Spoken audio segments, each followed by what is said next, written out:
My name's Laura, and I want to welcome you to Adventures in Creating, the place where I take you on an adventure to create something hopefully awesome. Today we are going to be making this fabulous little bracelet, well, at least the red part. I'm going to break this video up into two videos because I don't want anyone to feel overwhelmed, because it was starting to get a little bit long with both the flower and the bracelet itself. But they will be released right after each other, so you can see them kind of back to back if you are really enjoying it and want to just go for it. So what this is this is a crocheted project. This is going to be the first of my Crochet 101 series. I am so excited about this. It's going to be great. We're going to start by learning how to chain, make our bracelet. We are then going to go on from there and learn how to do items like make a basic granny square. Eventually we'll get up to make a hat, how to combine things, and of course reading a pattern. It's going to be great. You'll learn a few different stitches and techniques, and then after we do a few of these basic things, we are going to then go on and do a little series on crocheted flowers, which I personally love to make. I think they're fun. They're short projects, so you get that quick, instantaneous affirmation of, yay, I finished something, and all that good stuff. So these are all things to come, and so be sure to check back on this channel. Also, of course, going to address I have been away for a little while, and some of you know I moved, as well as I had a few health issues, and I even got a puppy. Life's been a little crazy, so I'm excited for the new adventures coming up, and without further ado, we're going to get started to make our lovely bracelet. I am so excited to get started on this Crochet 101 series. Crocheting is probably my favorite crafting activity. For this activity, you will need a couple of things. You will need yarn, and you will need some hooks. These are the two items that you will definitely need. You will also need an item to cut, whether you're using scissors or in a pinch you could use keys or even nail clippers. However, scissors work the best. So we're going to want the scissors. You will also most likely want a needle, and this, you aren't going to want a needle with a super small hole. I will hold this up, but I have a feeling my camera's not going to focus. But the hole that I have here is a little bit larger, and reason being is we will be threading yarn through that. The needle is technically optional, but it is a good standby to have, especially for tucking in your tail, which if you don't know what that means, that's okay, you will learn. Another optional item is, is a measuring tape. Now this could just be a ruler, it could be one of these nice fabric or material measuring tapes, which are flexible. They're great for measuring things like rounded objects, such as yourself. You could get by without this. In a pinch, you can use yarn or string to measure how large something is. Today, for our purposes, you could get by without a measuring tape because we're going to be starting out very basic, very simple, and this is an activity I believe everyone can do, an adventure we can all take part in. Now, hooks can get a little confusing. Reason being is they have, and I apologize, this probably won't focus, so I will put a still shot up right about now.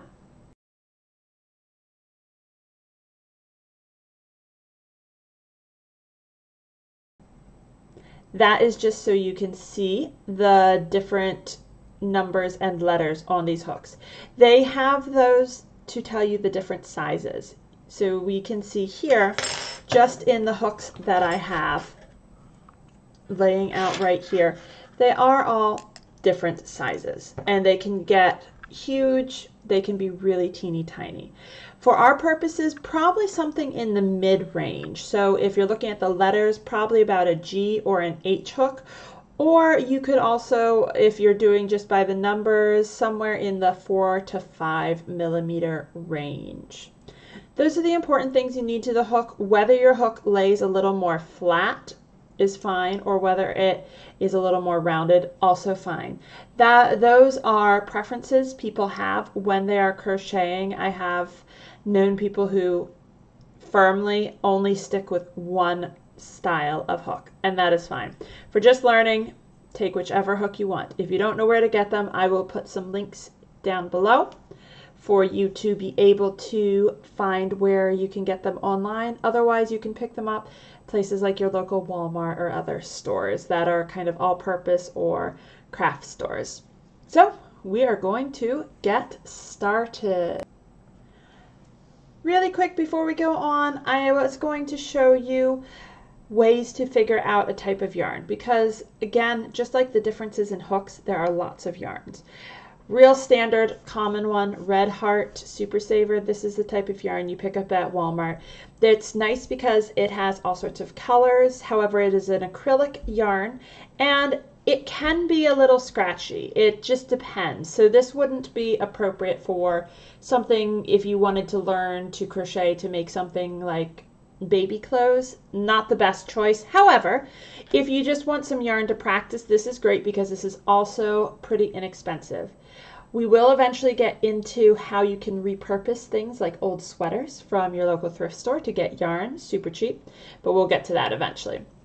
As far as style, I recommend for starting out that you use a yarn that's a lighter or brighter color. I'm going to be working with this red because I like red, but a white is a great color. Stay away from blacks or dark navy colors. Reason being, it is a lot harder to see the individual threads of yarn, which you can do, and I have no problems if you want to do that. Obviously, it's your choices, but it is a lot harder to see, and especially for starting out, that can get frustrating. Other yarns to avoid would be yarns that are very fluffy or feathery, or ones that have all sorts of other little chunky pieces in them. They look really awesome and they can add a great effect to things, but they can be very hard to work with and hard to see your stitches. Now, if you are going to be getting yarn that is not Red Heart Super Saver yarn, perhaps you're going to your local yarn shop, which is great. I think it's wonderful to support local businesses. A good yarn to start with, and they can also give you tips on this, but a good yarn to start with is a worsted weight, or, I apologize, this is a little blurry, but a size 4 yarn. So this is what I would consider, and this is my opinion, sort of your standard yarn.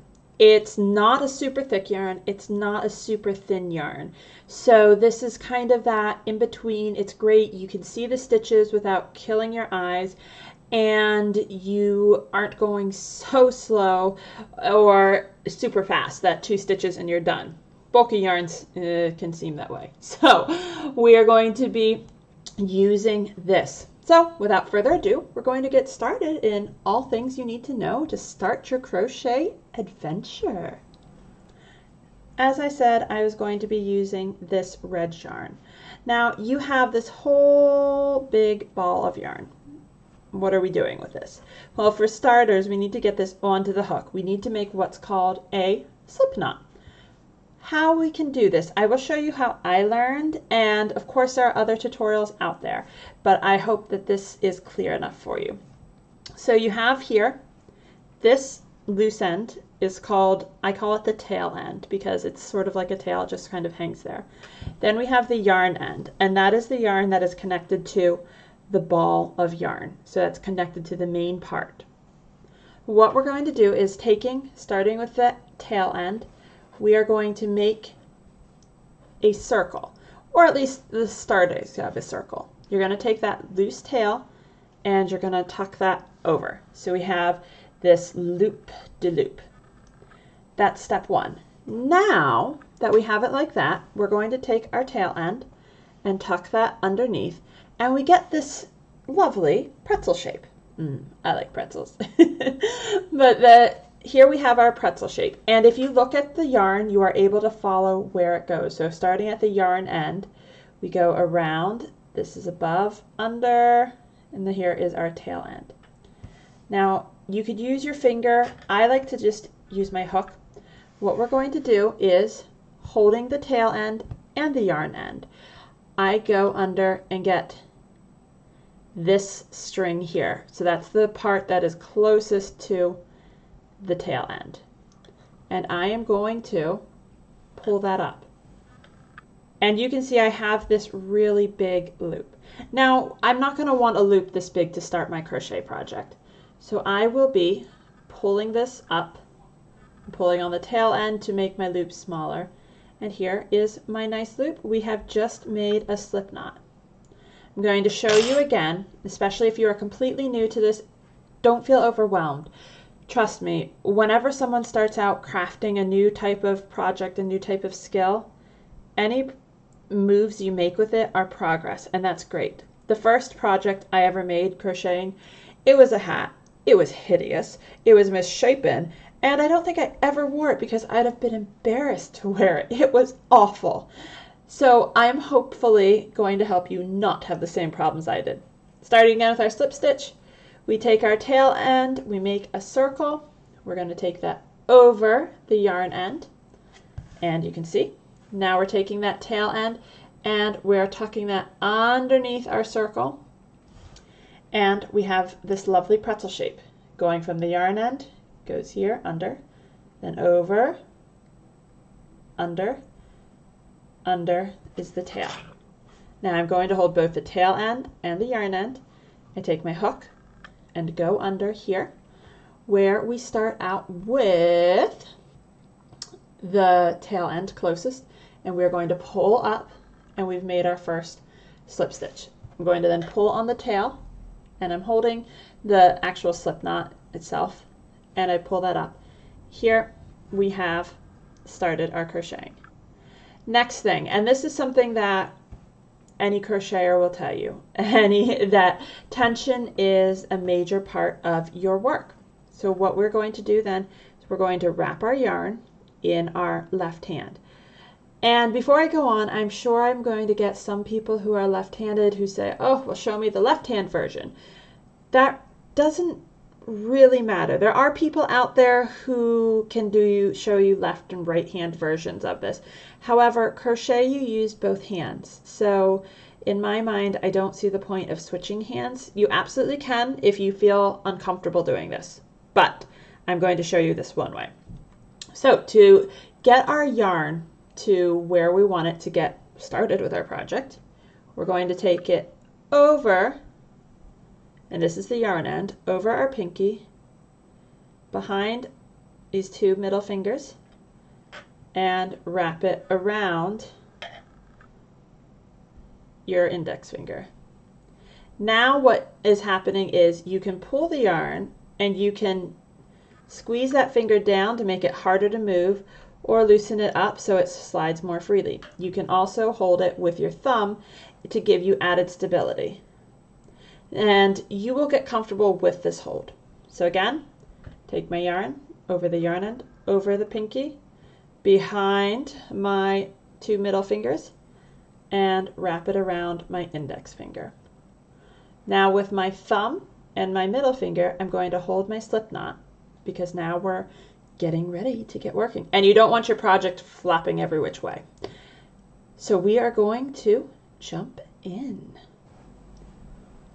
Now we have our yarn, and like I said, I'm going to hold the slip knot here, and we're going to start learning what we call a chain, which is the basic foundation of basically anything crochet. So we are going to take our yarn that's on our index finger connected to the yarn end of the yarn, and we are going to move the hook around, and we are going to pull that through the loop that was on there, and it makes this sort of a V shape. And you can see my puppy is trying to eat my yarn as I am working. That's not going to work. You'll see my puppy at the end, don't worry. But going over that chain, so we have it here, we're holding down our slip knot, we're going to move the hook in front of the yarn end yarn and wrap it around so you're able to pull that yarn down through the loop that's already on your hook and through. Now we've made 2 chains or 2 stitches. Going to do another one. Wrap the hook around the yarn, pull it down and through. The whole while that I'm doing this, I have tension through my index finger. I'm also holding with my thumb and middle finger the work that I'm doing. I'm going to do that again. Wrap around, pull down and through. And don't be upset if your stitches don't look perfectly even like this. I have been crocheting for years at this point in my life, so I am used to this motion. It is very simple for me. I don't have to stare at my work too much. And we are just going to keep doing that. Get the yarn around, pull through the loop. And this is what we call a chain. Now, maybe yours doesn't look like this. Maybe yours looks a little more, well, let's see if I can make loopy loops. So you've got maybe a big loop like that. And then maybe you've got a super tiny tight stitch like that. That's okay. That will even out over time as you practice. Now, if you feel like you've done a few chains and you absolutely can't stand the look, you have options. You can either try to finish this off, which I'll show you that in a bit, or the beauty of crochet is you can pull out your stitches and get all the way back to the beginning and start again. I'm going to put my hook through the loop and we're going to go over this once more. So holding my slip knot down here, wrap the hook around the string, pull that through your loop. Now our goal today is just to learn how to do a chain, how to get your crocheting starting, how to get this working, and then eventually to finish it off. So this is something you could do endlessly. You could make a chain that uses the whole ball of yarn. Have at it, have fun. Or what I recommend is making this big enough to be something that you can use, something that you would wear. Whether you're going to make this into a necklace, and as I'm doing this, I am moving closer to my hook because I want to keep that tension there in my yarn. So whether you want to make a necklace, whether you want to make a headband, whether you'd like to make some wristband or maybe even a dog collar or cat collar, whatever you'd like, or even just some decoration tassel-y type things. We'll learn how to make an official tassel, so to speak, a little bit later in this series. So you can see here, I've easily made this chain. It didn't take very long. I hope it hasn't taken you terribly long. Now, and as my hook is falling out, you can do things like I said, measure it around if you want a bracelet, or keep going to make this a headband or a necklace. I think I'm going to actually end this here. Well, I'll make this a little bit longer. Make this big enough to be a bracelet. And this is where you could use your measuring tape and measure your wrists to see how big you need. Or you could just keep working this until it's the right size, the size that you like. So you can see once more, I wrap my hook around the yarn and I'm pulling it through. Woo!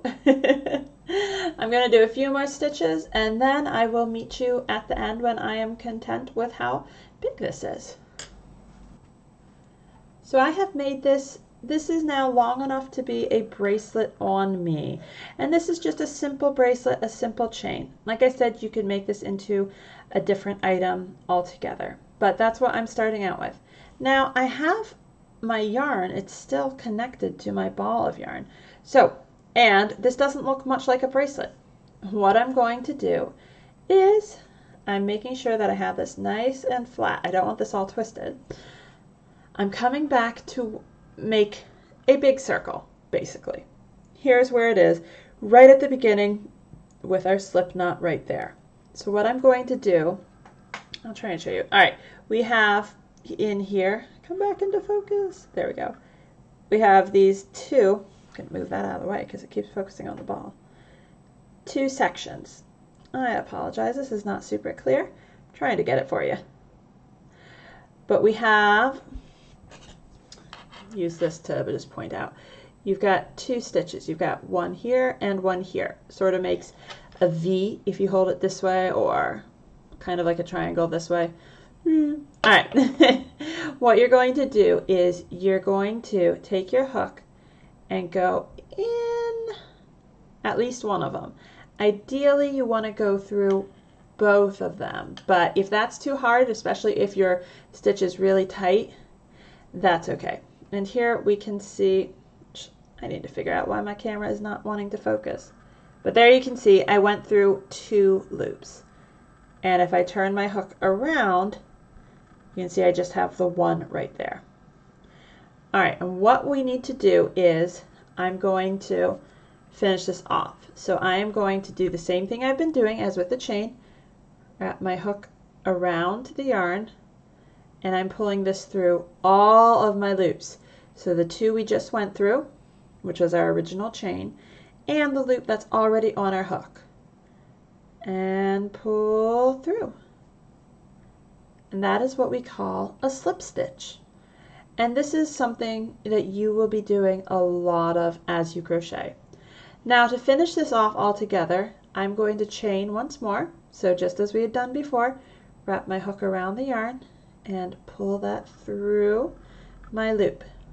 Now I'm going to cut my yarn off. So now my yarn is separate from the yarn ball. And I'm going to pull my loop all the way up. And I'll pull that snug. So now I have a loop, and this is great. However, we have these hangy bits here. Not as attractive unless you're getting really creative and going to turn these into something else.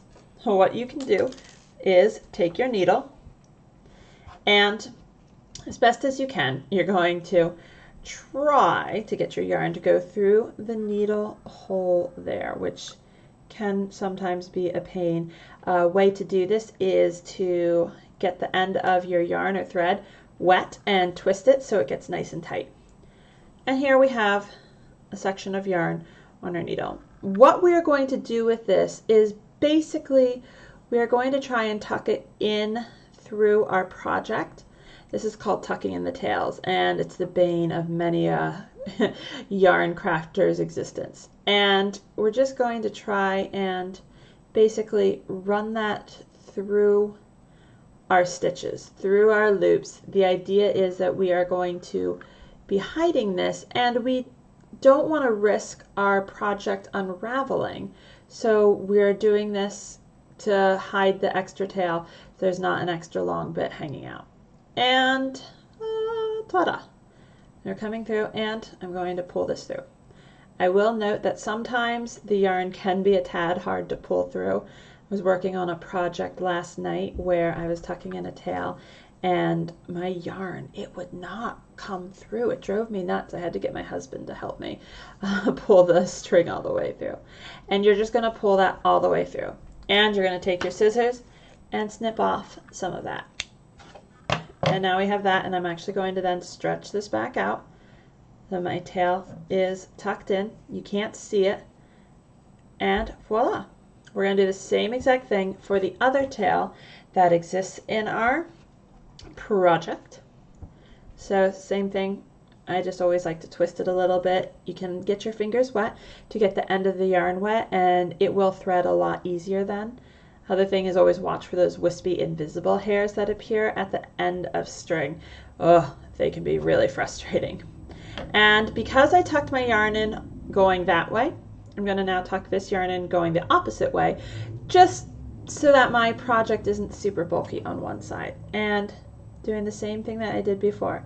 I'm going pretty much through my stitches, just tucking in this tail, and it's the same color, so if a little bit peeks out, it's okay, but I'm just trying to hide this extra bit so my work looks a little bit more finished. And I come through, the point of my needles come out, and again, I pull this through, and ta-da! And I'm going to snip this off, smooth out my bracelet, and we will have a nice finished project. And like I said, you can do all sorts of things. Now, this was the first step. And this is, of course, if you've done this much, you should feel very proud of yourself. Pat yourself on the back. Ta-da! nice bracelet. As I said, you could make this into a necklace or a headband. Now, with the skills you have learned, I am going to also show you how to make a little flower to go with this. It's a very simple flower, and we'll be learning some more about them as we go, but just this is a fun way to dress up your work. So I'm going to go get some different yarn. Did you have fun? Did you go on an adventure? I hope you did. I had a good time. I love to crochet. I find it very relaxing, though admittedly the first time I ever crocheted was really stressful. So after you get past that first 1 or 2 times, then it becomes fun. So as I mentioned at the start of this video, stay tuned for the other videos coming up. Also, if you enjoyed making just the bracelet or necklace or headband, then feel free to go ahead and watch the video that's going to premiere in just a couple minutes after this one to make the flower. Also stay tuned for the rest of the Crochet 101 series.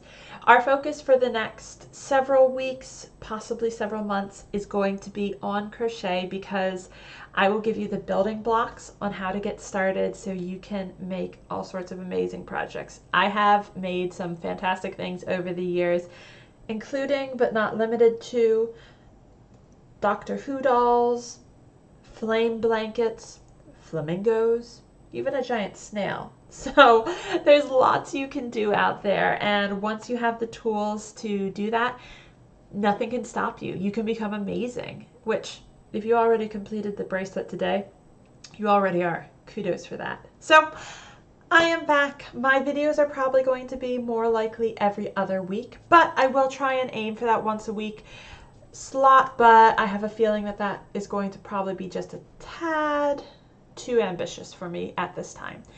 So please like and subscribe this video. Also follow me on Twitter, Facebook, Instagram, all those places. If you are interested in my techniques and eventually the patterns I'm going to share with you that I have made, I will be in the process of putting together a little booklet on my crocheting that we do. So the patterns will not be necessarily up on my website right away, but stay tuned for more things to come. So thank you so much for coming. Next time I'm here, I won't have the clunky headphones. I'll have my mic back so you can see my full face a little bit better. But today I wanted to get this video made and out there for you. Thanks so much for watching. Come again. Bye.